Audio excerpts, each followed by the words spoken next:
नमस्कार दोस्तों, मैं विदुशेखर सिंह स्वागत करता हूं आपके अपने यूट्यूब चैनल एजुमेनिया 247 पर। हम लोग लगातार लेकर के चल रहे हैं पॉलिटी की सीरीज। भारतीय राज व्यवस्था जो बड़ा ही इम्पोर्टेंट टॉपिक है, चाहे आप एसएससी देने जाओ, चाहे आप रेलवे देने जाओ, चाहे आप यूपी ट्रिपल एससी देने जाओ, चाहे आप यूपी पीएससी देने जाओ, चाहे आप पीईटी में बैठने जा रहे हो, हर जगह पर इंडियन कॉन्स्टिट्यूशन बड़ा ही इम्पोर्टेंट रोल प्ले करता है आपके सक्सेस में। पिछली क्लासेस में जब आपने देखा होगा तो हम लोग ने बेसिक यानी जीरो से शुरू किया है। हिस्ट्री पर डिस्कशन किया, history of Indian politics 2 part में मैं लेकर के आया था। उसके बाद जब आप आगे बढ़े तो हम लोग संविधान सभा के बारे में भी चर्चा किए। उसके आगे जब बढ़ोगे तो प्रस्तावना पे भी चर्चा हुई। अब हम लोग शुरू करने जा रहे हैं अनुच्छेद के ऊपर, यानी हम लोग एंट्री कर रहे हैं अनुच्छेदों के ऊपर कि कौन कौन से अनुच्छेद किन किन चीज़ों से रिलेटेड हैं। तो सबसे पहली चीज़ तो ये दिमाग में रखिएगा कि अनुच्छेद रटे नहीं जा सकते। एक एक टॉपिक को आप इजी वे में धीरे धीरे कवर करना शुरू करोगे तो उस तरीके से आपका सारा का सारा अनुच्छेद भी याद हो जाएगा। उन अनुच्छेदों में क्या क्या चीज़ें कही गई हैं ये भी क्लियर हो जाएंगी और रटने की कोई आवश्यकता नहीं, क्योंकि जीएस इतना ब्रॉड कॉन्सेप्ट है, इतना बड़ा सब्जेक्ट है कि उन सारी चीज़ों को आप रट नहीं सकते। तो रटना नहीं है, समझते हुए चलना है। सीधा सा मैं कह रहा हूँ कि आपको मेहनत लगातार करनी है। मेहनत बहुत ज़्यादा नहीं करनी है, बहुत ज़्यादा बल्क लर्निंग पे काम नहीं करना, स्मार्ट लर्निंग पे काम करना है कि किस तरीके से कम पढ़ करके और कंटिन्यूस पढ़ करके और हम लोग किसी तरीके से नौकरी ले लें। बहुत ज़्यादा बल्क, बहुत ज़्यादा ज्ञानी होने की आवश्यकता नहीं है। ज़रूरत है कि काम की चीज़ें हमारे दिमाग से फ्लिप ना करें, काम की चीज़ें हमारे एग्जामिनेशन में हमसे ना छूटें, उन पे काम करना है। और हम उसी हिसाब से वीडियो बना रहे हैं आपके सामने, उसी तरीके के सेशंस लेकर के आ रहे हैं कि जिस तरीके के कॉन्सेप्ट की आपको सबसे ज़्यादा ज़रूरत है। शुरू करते हैं आज का वीडियो। आज हम लोग पढ़ेंगे क्या? आज हम लोग शुरू करेंगे भारत और उसके संघ क्षेत्रों के बारे में। या मैं उतना लंबा चौड़ा ना कह के बस एक शब्द मैं यूज़ कर दूं, भारत के क्षेत्र। भारत के क्षेत्र जब मैं शब्द यूज़ करूंगा या भारत के क्षेत्र जब कहीं संविधान में शब्द यूज़ किया जाता है तो उसके अंदर भारत के सारे क्षेत्रों के बारे में, चाहे वो भारत के राज्य क्षेत्र हों, चाहे वो भारत के केंद्र शासित प्रदेश हों, चाहे वो भारत के द्वारा अर्जित क्षेत्र हो या अधिग्रहित क्षेत्र हो, सारे क्षेत्रों की चर्चा हो जाती है। और इन सब के बारे में जब आप पढ़ोगे तो भारत और उसके संघ क्षेत्रों के बारे में चर्चा हुई है भाग 1 में। भाग 1 में जब आप पढ़ोगे अनुच्छेद 1, 2, 3 और 4, इसमें केवल और केवल चर्चा हुई है भारत और उसके संघ क्षेत्रों के बारे में। कि भारत, या हम सीधे फिर से बोल दे रहे हैं, भारत के क्षेत्र के बारे में जो चर्चा हुई है वो चर्चा हुई है अनुच्छेद नंबर 1, अनुच्छेद 2, अनुच्छेद 3 और अनुच्छेद 4 के भीतर।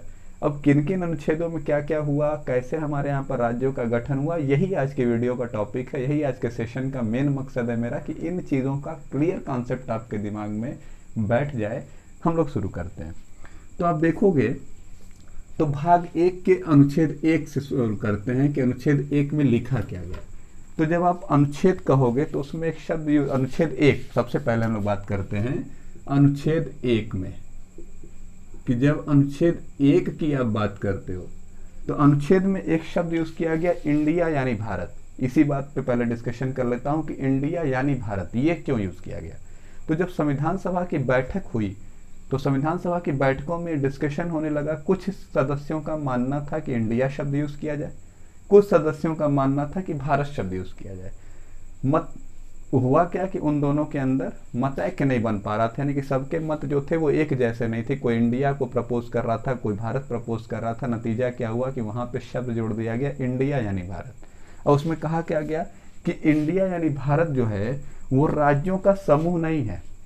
इंडिया यानी भारत राज्यों का संघ है, यूनियन ऑफ स्टेट्स। इंडिया, जिसको हम भारत भी कह सकते हैं, वो राज्यों का संघ है। ये अनुच्छेद 1 के अंदर डिफाइन किया गया। दिमाग में रखिएगा कि दोनों में अंतर क्या है कि राज्यों का समूह जब बोला जाएगा तब क्या होगा। जैसे आप पढ़ते होगे अमेरिकन पॉलिटी के बारे में, तो आप देखते होगे वहाँ पर USA, United states of America. हमारे यहाँ पे जब चर्चा होती है तो राज्यों के संघ की बात होती है। संघ की बात करने का सीधा मतलब क्या है कि सारे के सारे एक यूनियन के मेंबर हैं, किसी को भी स्वतंत्र रूप से अलग होने की आज़ादी नहीं है, यानी सब बंधे हुए हैं एक डोरी से। और वो डोरी कौन है? तो वो है संघ। तो संघ से बंधे होने के कारण अनुच्छेद 1 में कहा क्या गया कि भारत जो है वो राज्यों का संघ है। पहला पॉइंट तो ये आप दिमाग में रखिएगा कि अनुच्छेद 1 में डेफिनेशन दी गई, कि अनुच्छेद नंबर 1 भाग 1 के अनुच्छेद 1 में डेफिनेशन दी गई भारत की कि इंडिया है क्या, तो इंडिया राज्यों का एक संघ है। पहला पॉइंट तो ये।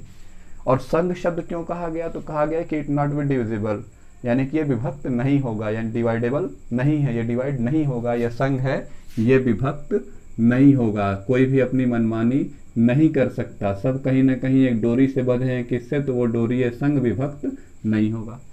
तो क्वेश्चन ये हुआ भैया कि जब तुम विभक्त हो नहीं सकते, सब संघ से ही बंधे हुए, तो इनको बांटा क्यों, इनको बांटने की आवश्यकता क्या पड़ी, तो बांटने की आवश्यकता पड़ी थी प्रशासनिक कार्यों के लिए, कि प्रशासनिक कार्यों की वजह से या प्रशासनिक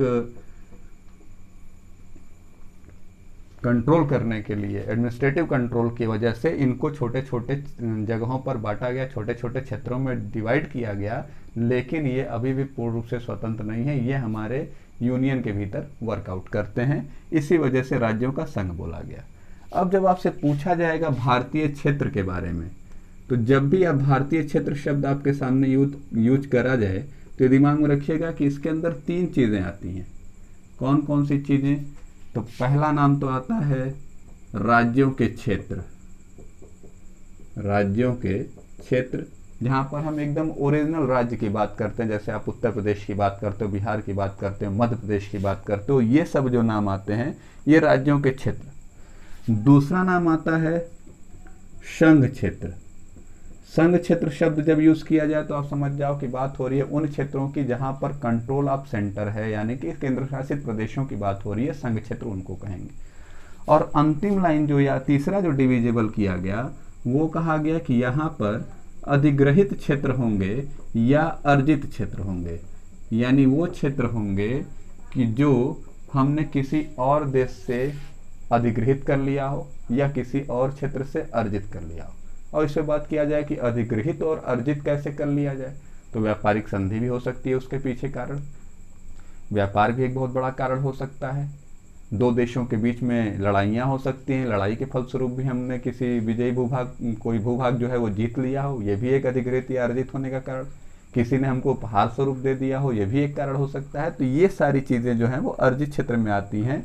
और पहले आपने पढ़ा होगा कि संप्रभु देश है, तो संप्रभु देश होने के कारण भारत किसी विदेशी क्षेत्र का अधिग्रहण कर सकता है, और कैसे कर सकता है उसके पीछे मैंने चर्चा किया कि वो जीत सकता है, वो उपहार स्वरूप प्राप्त कर सकता है, व्यापारिक संधि के दौरान प्राप्त कर सकता है। तो उनको यहाँ पर डिफाइन किया गया अधिग्रहित क्षेत्र में। कुछ का मैं नाम ले लेता हूँ, जैसे दादर नागर हवेली, दादर नागर हवेली के अलावा आप गोवा की बात कर सकते हो, दमन दीव की बात कर सकते हो, पुडुचेरी की बात कर सकते हो, सिक्किम की बात कर सकते हो। तो ये सब अधिग्रहित क्षेत्र में, ये पूरा भारतीय क्षेत्र है, या इसको हम कहते हैं भारत का क्षेत्र है।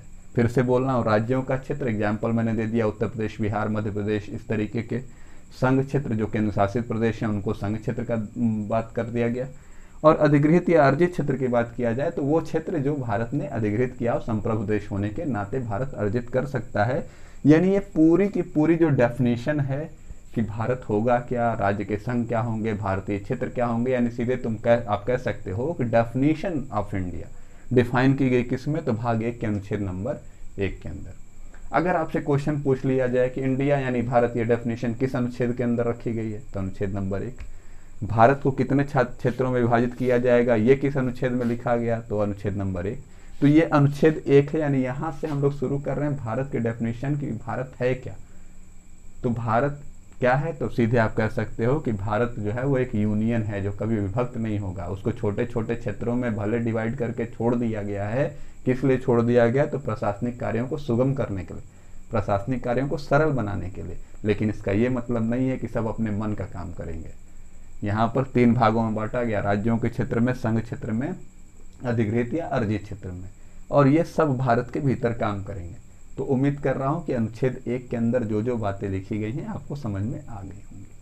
आगे चलता हूँ, अनुच्छेद 2 की बात करता हूँ कि अनुच्छेद 2 में क्या लिखा गया।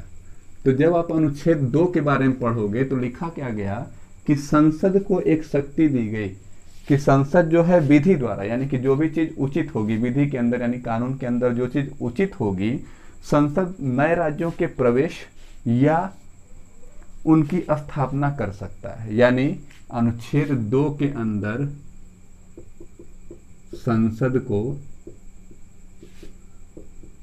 शक्ति प्रदान की गई, पावर दे दिया गया पार्लियामेंट को, संसद को शक्ति प्रदान कर दी गई। किस चीज के लिए? तो दो चीजों के लिए। ध्यान दीजिएगा कि दो ही चीजों के लिए शक्ति प्रदान की गई। पहली क्या शक्ति थी? पहली शक्ति थी कि नए राज्यों को भारत के संघ में शामिल करने के लिए, जोड़ने के लिए। ये पहली शक्ति थी कि संसद को एक शक्ति दे दी गई कि किसी भी तरीके से सामान्य विधायी शक्तियां तुमको दे दी जा रही हैं कि तुम किसी भी नए राज्य को भारत के संघ में शामिल कर सकते हो। दूसरी चीज यहां पे क्या की गई कि नए राज्य का गठन, ये भी शक्ति दे दी गई किसमें? तो अनुच्छेद नंबर 2 के अंदर। संसद को दो शक्तियां प्रदान की गई अनुच्छेद 2 के अंदर। पहली शक्ति क्या थी कि नए राज्यों को भारत के संघ में शामिल किया जाए, और दूसरी शक्ति क्या थी कि नए राज्य के गठन की शक्ति प्रदान किया जाए कि नए राज्य को का गठन जो है वो अनुच्छेद 2 के अंदर किया जाएगा। ये आपका अनुच्छेद 2 के अंदर है। फिर से याद दिला रहा हूं कि अनुच्छेद 1 में क्या कहा गया? तो अनुच्छेद 1 में डेफिनेशन दी गई कि भारत है क्या? तो भारत एक भारत क्षेत्र है। उस भारत क्षेत्र के अंदर कौन कौन है? तो 3 लोग हैं। एक भारत के राज्य क्षेत्र हैं, एक भारत के संघ क्षेत्र हैं, और एक अधिगृहित या अर्जित क्षेत्र भी हैं, जिनको भारत भी संप्रभु देश होने के नाते किसी भी विशेष शक्तियों के कारण उनका अधिग्रहण कर सकता है। अनुच्छेद 2 में क्या कहा गया कि अब उनको कैसे अपना बनाए? तो उनको संघ में शामिल कर सकता है, उनको नए राज्य के गठन की शक्ति प्रदान करता है। कौन? अनुच्छेद 2। संसद को ये दो शक्तियां अनुच्छेद 2 के अंदर दी गई। अनुच्छेद 3 में आते हैं। अनुच्छेद 3 भी संसद को शक्ति प्रदान करता है। अनुच्छेद 3 भी जब आप पढ़ोगे तो इसमें भी संसद को शक्तियां दी गई, और वो शक्तियां क्या थी? तो यहां पर आप कह सकते हो कि ये शक्तियां थी राज्यों के पुनर्गठन से संबंधित, कि इसके अंदर अनुच्छेद 3 के अंदर संसद को एक शक्ति प्रदान की गई कि वह क्या करेगा कि राज्यों का पुनर्गठन कर सकता है। अब ध्यान दीजिएगा कि जब अधिगृहित या अर्जित क्षेत्र को जोड़ने की बात आएगी तब हम अनुच्छेद 2 की बात करेंगे, लेकिन जब अपने ही राज्य के, यानी कि अधिगृहित क्षेत्र नहीं, अपनी ही भारतीय सीमा के भीतर के राज्यों को अगर हम बदलना चाहते हैं, जैसे उत्तर प्रदेश से अलग करके उत्तराखंड लाया गया, इस तरीके का अगर कुछ हम करना चाहते हैं तो वो कहाँ पर डिफाइन किया गया? अनुच्छेद 3 में। क्या क्या कर सकते हैं? तो उसके अंदर सबसे पहली चीज, सीमा को हम बदल सकते हैं, यानी कि जो भी उसके अंदर सीमा को बदलना, ये एक बड़ा काम हो सकता है। दूसरा चीज हो सकती है कि क्षेत्र को हम बढ़ा भी सकते हैं, घटा भी सकते हैं। बढ़ाने का क्या मतलब है कि हो सकता है कि 2 राज्यों को जोड़ करके हम एक राज्य बनाने का प्रयास करें। घटाने का क्या तात्पर्य है कि हो सकता है कि एक राज्य को तोड़ करके हम 2 राज्य में, 3 राज्यों में विभाजित करना चाहें, तो सीमा क्षेत्र को भी बदल सकते हैं, क्षेत्र को बढ़ा घटा भी सकते हैं। तीसरा काम हम क्या कर सकते हैं? तो तीसरा काम हम कर सकते हैं कि नाम में ही परिवर्तन कर दें, नाम में परिवर्तन कर दें। तो ये सब जो चीजें हैं, ये सारी चीजें अनुच्छेद 3 के अंदर, और फुल पावर दिया गया किसको? संसद को। अब इसमें थोड़ा सा डिस्कशन करने वाली चीज क्या है कि संसद को जो शक्तियां दी गई कि ये जो परिवर्तन संसद करेगी, इसके लिए इसको ये अध्यादेश जो है वो राष्ट्रपति के पास ले जाना होगा। राष्ट्रपति संबंधित राज्य के विधानमंडल के सामने ये पक्ष रखेगा कि आपकी क्या राय है। मतलब जिस राज्य के नाम में परिवर्तन होना है, या सीमा क्षेत्र में परिवर्तन होना है, या विभाजित करना है, या उनको बढ़ाना है, तो उस राज्य के विधानमंडल के सामने ये बात रखी जाएगी कि क्या आप इस चीज से संतुष्ट हैं, और उसके लिए एक समय सीमा दी जाएगी संबंधित राज्य को राष्ट्रपति द्वारा, कि राष्ट्रपति एक समय सीमा निर्धारित करेंगे। हाँ, यहाँ से प्रश्न भी बनते हैं कि वो समय सीमा कौन निर्धारित करेगा, या वो समय सीमा कितनी होगी। तो ये दिमाग में रखिएगा कि वो सब कुछ डिपेंड होगा राष्ट्रपति के स्वविवेक पर। राष्ट्रपति 7 दिन का भी समय दे सकता है, 15 दिन का भी दे सकता है, 3 महीने का भी दे सकता है, 1 साल का भी दे सकता है, यानी कि ये फुल पावर किसके हाथ में होगी? राष्ट्रपति की। अब अगर हम क्वेश्चन पूछें या उसके ऊपर डिस्कशन करें कि क्या वो संबंधित राज्य मना कर दे तो कुछ नुकसान नहीं होने वाला है। राष्ट्रपति के पास ये अधिकार है कि संबंधित राज्य की राय को माने या ना माने। और फिर से ले आकर के संसद में उसको पटक दे, संसद में उस अध्यादेश को रख दे और कह दे कि आपको बदलाव करना ही होगा। तो ये अनुच्छेद 3 के अंदर कहा गया कि राज्यों का पुनर्गठन, यानी कि आप यहाँ पे आप कह सकते हो कि अंतिम निर्णय शब्द जब होगा तो अंतिम निर्णय होगा किसके हाथ में? राष्ट्रपति के हाथ में, कि अंतिम निर्णय से संबंधित राष्ट्रपति होगा। राज्यों के विचार लिए जाएंगे, विधानमंडल से उनका मत मांगा जाएगा, लेकिन उस मत का कोई अंतिम रूप से प्रभावी निष्कर्ष नहीं निकलेगा। अंतिम निर्णय किसके हाथ में होगा? राष्ट्रपति के हाथ में होगा, कि राष्ट्रपति जो संघ का मालिक माना जा रहा है उसके हाथ में ये पूरा का पूरा डिसीजन होगा, और समय सीमा का निर्धारण भी राष्ट्रपति के द्वारा होगा। तो फिर से अनुच्छेद 3 को देख लेते हैं। अनुच्छेद 3 में संसद को शक्ति दी गई राज्यों के पुनर्गठन से। ध्यान दीजिएगा कि ये वो राज्य होंगे जो भारतीय सीमा के भीतर होंगे, यानी अनुच्छेद 2 के अंदर हम अधिगृहित की बात कर रहे हैं, लेकिन अनुच्छेद 3 के अंदर हम राज्यों के पुनर्गठन की बात कर रहे हैं कि उसके सीमा को बदल सकते हैं, उसके क्षेत्र को बढ़ा या घटा सकते हैं, कि 2 राज्यों को मिला के एक राज्य बना दिया तो बढ़ गई, एक राज्य को तोड़ के 2 राज्य कर दिया तो घट गई, और नाम में परिवर्तन कर सकते हैं। और उसके लिए राज्यों के विधानमंडलों के सामने प्रस्ताव रखा जाएगा, वो प्रस्ताव वो माने या ना माने, हर स्थिति में अंतिम निर्णय राष्ट्रपति के हाथ में होगा अध्यादेश को मंजूरी देने का। पहली चीज। दूसरी चीज कि ये जितने भी चेंजेस हो रहे हैं, अनुच्छेद 1 में जो परिवर्तन हुआ, अनुच्छेद 2 में जो परिवर्तन हुआ, अनुच्छेद 3 के अंदर जो परिवर्तन हुआ, ये सारे परिवर्तन सामान्य विधायी प्रक्रिया है, यानी संविधान के संशोधन के अंतर्गत ये परिवर्तन नहीं होंगे। ये सारे परिवर्तन सामान्य परिवर्तन होंगे, सामान्य संविधान संशोधन के अंदर इसका कोई अधिनियम पारित नहीं होगा, या संविधान के संशोधन के अंदर इसकी कोई चर्चा नहीं होगी।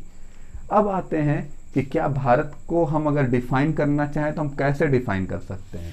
तो सीधे कह दिया गया कि संसद अपने अनुसार, भारत की जो सर्वोच्च संस्था है संसद की अगर बात किया जाए तो संसद अपने अनुसार भारत के राजनीतिक मानचित्र में जब चाहे तब परिवर्तन कर सकती है। राज्यों का उसके अंदर कोई भी हस्तक्षेप नहीं होगा।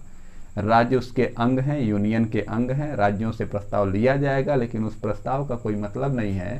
संसद को पूरी शक्तियां प्राप्त हैं कि संसद जो है वो किसी भी राज्य के राजनीतिक मानचित्र में जब चाहे तब परिवर्तन कर सकती है। ये हमारे भारत का पूरा संघ और राज्य क्षेत्र का समरी है, या सारांश आप कह सकते हो कि यही सारांश है कि पूरी की पूरी शक्तियां किसके हाथ में है। तो अनुच्छेद 1 भी संसद में ही है, अनुच्छेद 2 भी विधायी शक्तियां संसद के पास है, अनुच्छेद 3 भी संसद के पास है, यानी कि पूरे तरीके से ये विधायी शक्तियां संसद के पास हैं।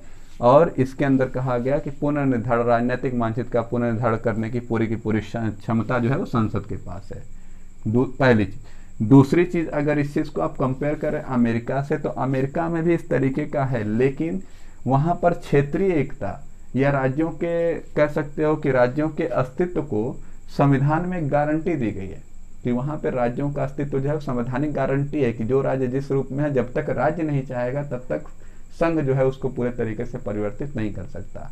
हमारे यहाँ पर उल्टा है, संसद जब चाहेगी तब किसी भी राज्य का विभाजन कर सकती है, किसी भी राज्य का अधिग्रहण कर सकती है, किसी भी राज्य को उसमें राज्य का किसी भी राज्य को क्षेत्र को बढ़ा घटा सकती है। सारी चीजें संसद खुद कर सकती है।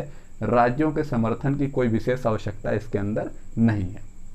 यहाँ तक तो चर्चा हो गई, लेकिन एक लाइन यहाँ पर ये निकल कर के आई कि क्या साहब, अगर हमको अपना क्षेत्र किसी दूसरे देश को देना हो तो क्या यही प्रक्रिया फॉलो होगी?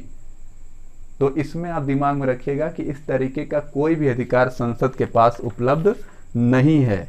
यानी संसद जो है वो इस तरीके का संसद के पास अकेले ही अधिकार नहीं है कि संसद किसी भी तरीके से एक सामान्य विधायी प्रक्रिया के अंतर्गत अपना कोई राज्य उठा करके और किसी दूसरे देश को दे दे। उसके लिए नियम बनाए गए कि संविधान संशोधन अधिनियम बनेंगे 368 के अनुसार, यानी अनुच्छेद 368 जो संविधान में संशोधन को मंजूरी देता है, जिसके अंदर सबका बहुमत चाहिए, सबकी मंजूरी चाहिए, उसके अंतर्गत आप देंगे।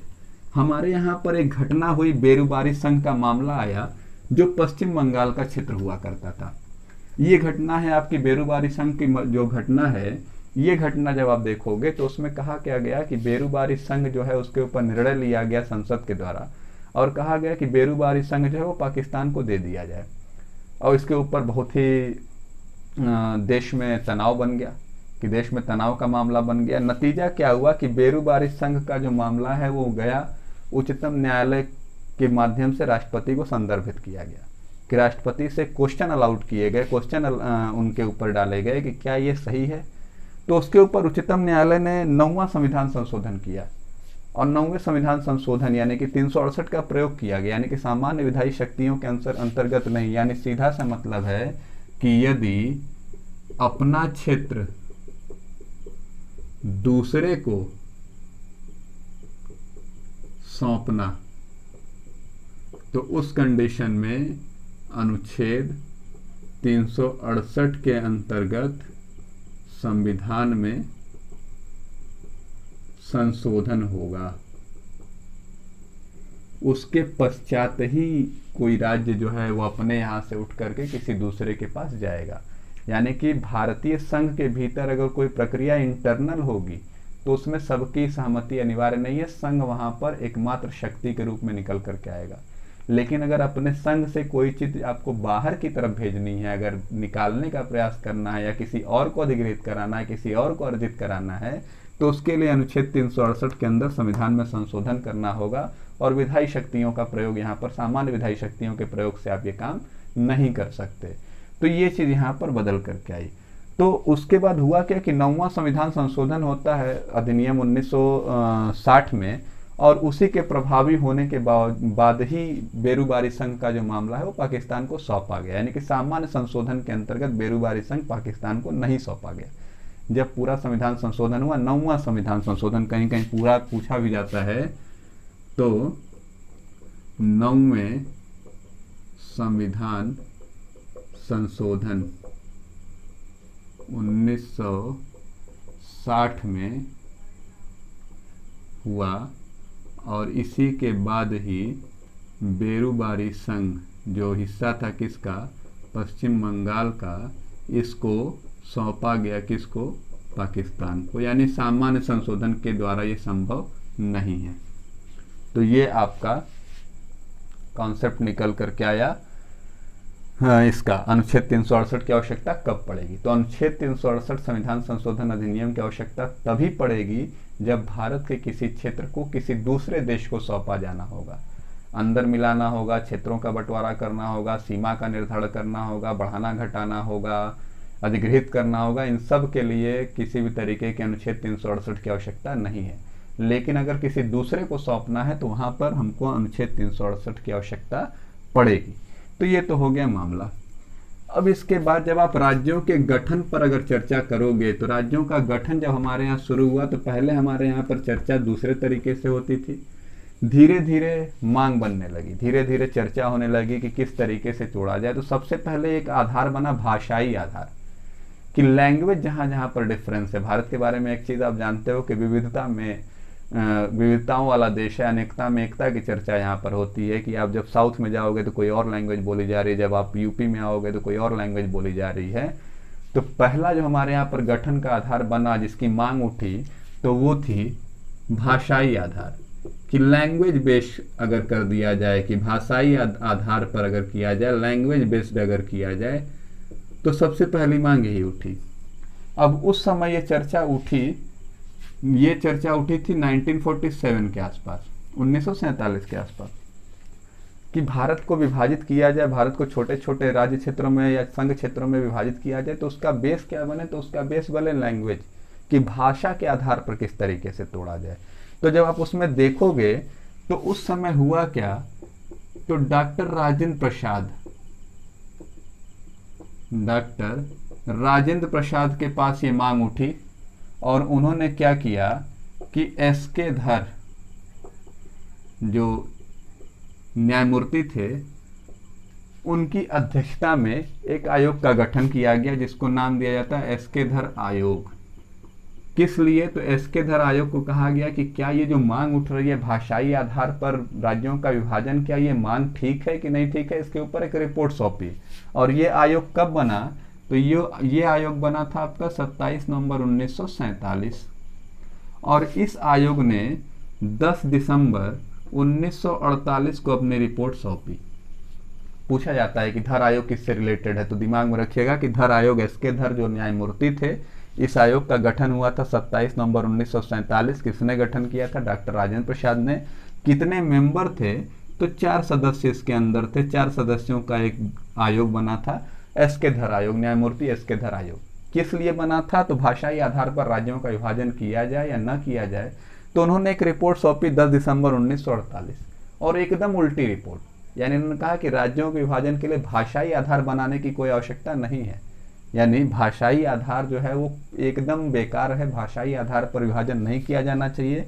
अगर आपको बनाना ही है तो उसके पीछे कारण क्या हो सकते हैं, तो एक कारण हो सकता है कि उसको भौगोलिक आधार पर आप बांट दीजिए, ज्योग्राफिकल स्ट्रक्चर अगर अलग अलग है तो उसके आधार पर बांट दीजिए। दूसरा उन्होंने कहा कि अगर वित्तीय आधार पर, फाइनेंशियल कंडीशंस को देख रहे हैं तो भी बांट सकते हैं, विकास क्षेत्र के आधार पर बांट रहे हैं तो भी बांट सकते हैं। तो ये सब कारण उन्होंने बता दिए। और एक कारण उन्होंने और बताया था प्रशासनिक, कि अगर आपको बांटना ही है तो भाषाई आधार पे आप क्यों बांटेंगे। अगर आप बांटना चाहते हैं तो भौगोलिक आधार पर बांटिए, अब वित्तीय आधार पर बांटिए, विकास के आधार पर बांटिए, प्रशासनिक निर्वहन के आधार पर बांटिए। यह सब कारण इन्होंने बताया। किसने, एस.के. धर, यानी भाषाई आधार को इन्होंने पूरे तरीके से गलत मान दिया। यही कहानी पहुंची किसके पास, तो यही कहानी पहुंची कांग्रेस के पास, कि धर साहब ने ऐसा ऐसा बोला है, धर साहब ने भाषाई आधार को नहीं माना है। नतीजा क्या हुआ कि कांग्रेस ने भी अपना एक कमेटी बनाई इसी के ऊपर, और उस कमेटी में 3 लोग थे। एक थे आपके जवाहरलाल नेहरू, एक थे आपके पटेल साहब, सरदार वल्लभ भाई पटेल, और एक और नाम आता पट्टाभी रमैया। ये मैं विकास के बारे में चर्चा कर रहा हूँ कि किस तरीके से हमारे यहाँ पर धीरे धीरे डेवलपमेंट शुरू हुआ। तो कांग्रेस के पास जब धर आयोग की समिति पहुंची तो कांग्रेस ने में 3 लोगों की एक कमेटी बनाई। नेहरू साहब थे, पटेल साहब थे, पट्टाभी रमैया जी थे। ये 3 लोगों ने मिलकर के सेम एस.के. धर आयोग को सपोर्ट किया कि एस.के. धर जो है वही सही है। एस.के. धर ने जो चीज़ बोली है वही चीज़ सही है, भाषाई आधार पर नहीं बल्कि भौगोलिक, वित्तीय, विकास और प्रशासनिक आधार पर ही ये चर्चा होगी। भाषाई आधार पर राज्यों का गठन नहीं होगा। चलो यहाँ तक तो चीज़ें समझ में आ गई। ये वाली कमेटी भी गठित हो गई सारी, और ये कमेटी ने 1 अप्रैल 1949 को अपना रिपोर्ट सौंपा था। 1 अप्रैल 1949 को अपनी रिपोर्ट सौंपी थी। तो ये चीज़ फिर से मैं बोल दे रहा हूँ, फिर से रिवाइज कर दे रहा हूँ कि भाषाई आधार पर चर्चा उठने लगी 1947 में कि भाषाई आधार पर भारत को बांटा जाए। नतीजा क्या हुआ कि डॉक्टर राजेंद्र प्रसाद ने एस.के. धर आयोग का गठन किया। कितने सदस्य थे, 4 सदस्य थे। कब गठन किया, तो 27 नवंबर 1947। इस आयोग ने अपनी रिपोर्ट सौंपी 10 दिसंबर 1947 को, और कहा कि भाषाई आधार नहीं होना चाहिए, भौगोलिक, वित्तीय, विकास और प्रशासनिक, ये 4 चीजें होनी चाहिए जिनके आधार पर राज्यों का गठन होना चाहिए। कांग्रेस के अंदर भी 3 लोगों की कमेटी बनी, जिसके अंदर नेहरू जी थे, सरदार वल्लभ भाई पटेल थे, पट्टाभी रमैया थे। ये 3 लोगों ने, इन्होंने भी अपनी रिपोर्ट सौंपी 1 अप्रैल 1949 को। नतीजा क्या हुआ कि इन्होंने भी कहा कि भाषाई आधार जो है वो ठीक नहीं है। यहाँ तक तो चीजें शुरू हुई, लेकिन इन लोगों का जो था, इन लोगों ने भी क्या किया कि भाषाई आधार का विरोध किया, भाषाई आधार को नहीं बनने दिया। लेकिन उसी समय एक नाम आता है, वो नाम है आपका पोट्टी श्री रामुल्लू। पोट्टी श्री रामुल्लू, एक कह सकते हो कि एक जनता के सेवक आप कह सकते हो या समाज सुधारक कह सकते हो, पोट्टी श्री रामुल्लू। इन्होंने क्या किया कि इनकी जो मांग थी कि मद्रास के जो तेलुगु भाषी लोग हैं, कि मद्रास के अंदर जो तेलुगु भाषी लोग हैं वो कहीं ना कहीं डिफरेंट हो जा रहे हैं बाकी मद्रासियों से, तो क्यों ना इनके लिए एक अलग राज्य की चर्चा की जाए। नतीजा क्या हुआ कि पोट्टी श्री रामुल्लू ने आमरण अनशन शुरू कर दिया, और आमरण अनशन ये शुरू करते हैं तो इनकी बातों को बहुत ज़्यादा ध्यान पर नहीं लिया जाता है। नतीजा क्या होता है कि 56 दिन के बाद इनकी मृत्यु हो जाती है। अब ये चर्चा अपने अंतिम रूप में आ जाती है। नतीजा कि 56 दिन के बाद जब इनकी मृत्यु होती है तो ये घटना है आपकी 15 दिसंबर 1952 की। तो पोट्टी श्री रामुल्लू के आमरण अनशन की मृत्यु के पश्चात 15 दिसंबर 1952 को जब मृत्यु होती है तो उसका नतीजा क्या होता है कि मद्रास के तेलुगु भाषी लोगों को अलग करके एक नया राज्य, कौन सा, आंध्र प्रदेश, और भाषाई आधार पर गठित होने वाला पहला राज्य था कौन, आंध्र प्रदेश। यानी कि ये एक हमारे यहाँ पर भाषाई आधार बना कि जहाँ से हम लोगों ने चर्चा करना शुरू किया कि भाषा के आधार पर, यानी कि ये बहुत बड़ा चेंज था। इस चेंज को आप जरूर याद रखिएगा कि पोट्टी श्री रामुल्लू आमरण अनशन किए, 56 दिन के बाद जब उनकी मृत्यु होती है 15 दिसंबर 1992 को, नतीजा कि 1952 को, नतीजा कि 1953 में आंध्र प्रदेश की स्थापना होती है और भाषाई आधार पर बनने वाला पहला राज्य माना गया किसको, तो आंध्र प्रदेश को। तो ये हम लोगों का नॉर्मल कौन कौन सी कमेटी आई, तो पहली कमेटी आई एस.के. धर, दूसरी कांग्रेस की कमेटी नेहरू पटेल और पट्टाभी रमैया की। अब आते हैं कि नए राज्यों का गठन जो हुआ है, कि हम लोग धीरे धीरे बढ़े भी घटे भी, उन सब चीज़ों अगर डिस्कशन किया जाए तो कुछ नए राज्यों के गठन पे भी हम लोग डिस्कशन करते हैं कि नए राज्यों का गठन, नए राज्यों का गठन। तो सबसे पहले तो नाम ले लिया गया किसका, तो सबसे पहले नाम लिया आंध्र प्रदेश का। आंध्र प्रदेश का कब इसका गठन हुआ, 1953 में। किससे अलग हुआ, मद्रास से अलग होता है। और किस लिए अलग होता है, तो भाषा के आधार पर, कि मद्रास के जो तेलुगु भाषी लोग थे उनको हटा करके एक नया राज्य बना दिया गया आंध्र प्रदेश 1953 में। दूसरी जब चर्चा होती है तो दूसरी चर्चा होती है आपकी गुजरात की। गुजरात के बारे में जब पढ़ोगे आप तो गुजरात की स्थापना हुई 1960 में। क्यों अलग हुआ गुजरात, तो गुजरात, एक चीज ये भी दिमाग में रखिएगा कि गुजरात आपका 15वां राज्य था हमारा। क्यों अलग हुआ, तो गुजरात अलग हुआ है मुंबई से। इसका भी कारण यही था भाषाई आधार पे, कि जो लोग गुजराती बोलने वाले थे उनको अलग करके एक अलग क्षेत्र बना दिया गया गुजरात। 1960 में 15वां राज्य बनता है गुजरात। फिर जब आप बढ़ोगे अगली बार तो आप पढ़ोगे नागालैंड को, कि नागालैंड भी जो था वो अलग होता है। और नागालैंड हमारा बनता है कब, तो बनता है 1963 में। और इसके आगे यानी कि 16वां राज्य था हमारा नागालैंड। नागालैंड को किससे अलग किया गया, तो नागालैंड को अलग किया था असम से। तो ये चीज तो हो गई। अब जब आगे बढ़ोगे तो अगली चर्चा होगी आपकी मेघालय की। तीन चीजें आती हैं, मेघालय, त्रिपुरा। ये चर्चा होती है मेघालय, त्रिपुरा, और एक चर्चा होती है मणिपुर। ये तीनों बने हैं आपके 1972 में, 1972 में।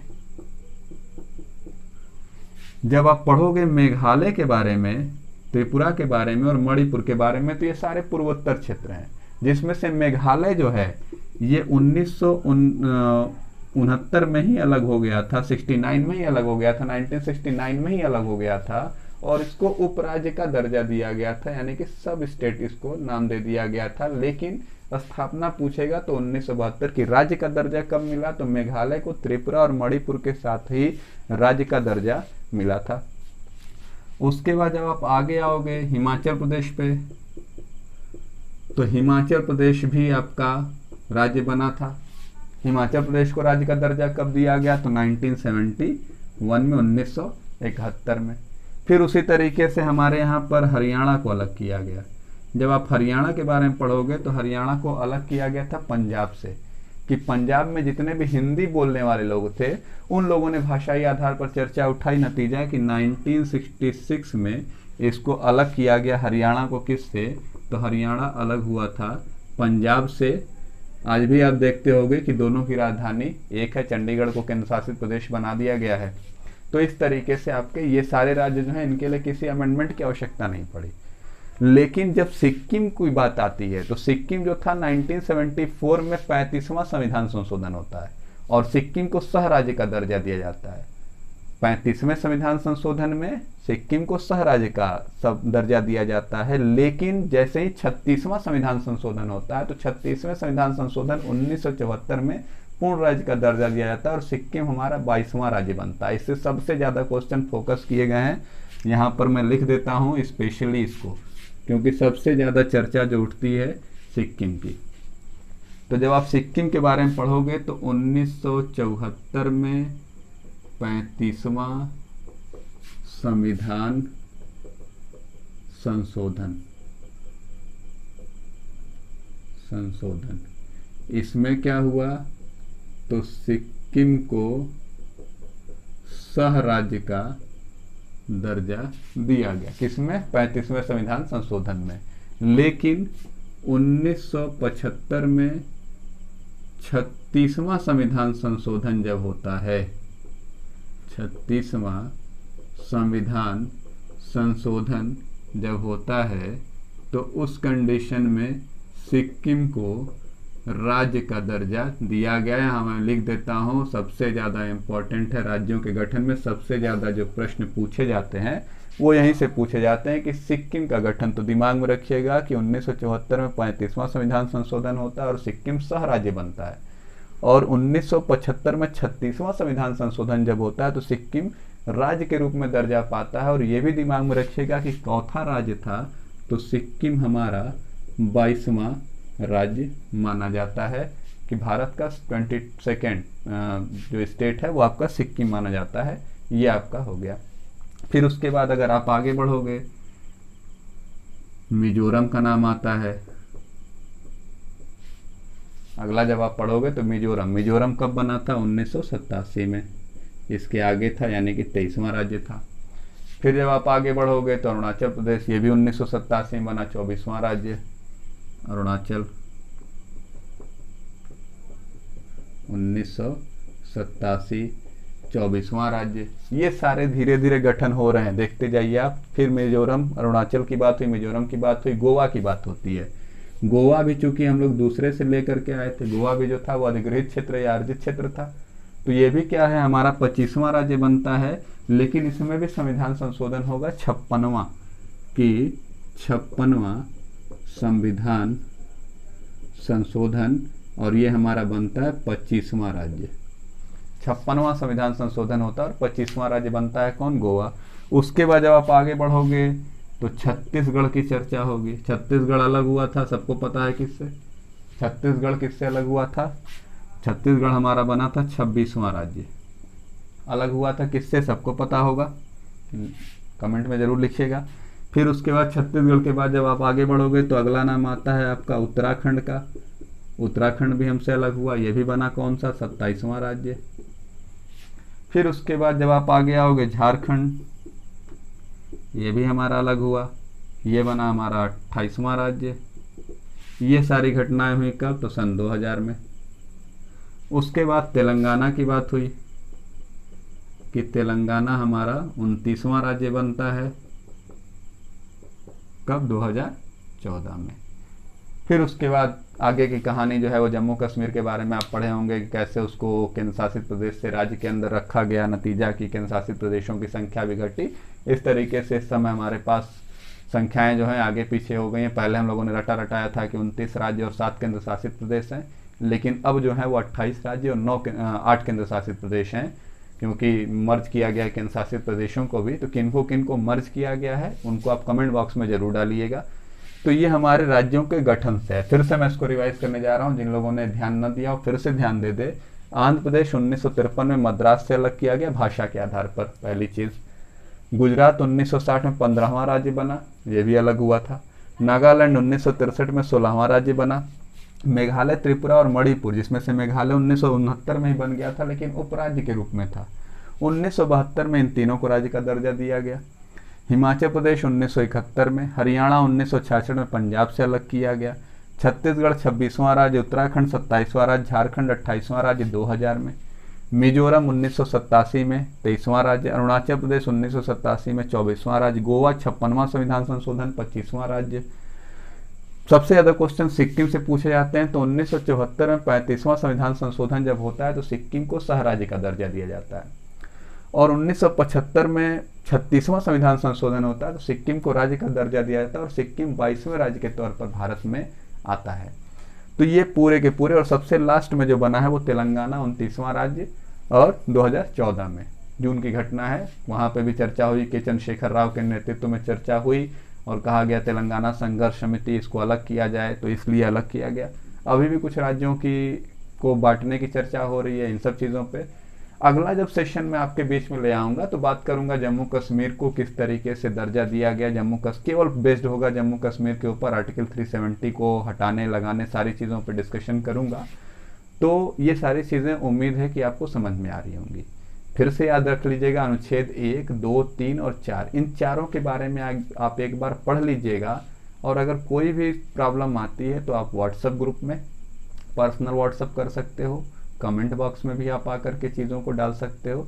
बस आप हमारे साथ कंटिन्यू इसी तरीके से बने रहिए, हम आपके साथ हमेशा बने रहेंगे और तब तक बने रहेंगे कि जब तक आप सफल ना हो जाए।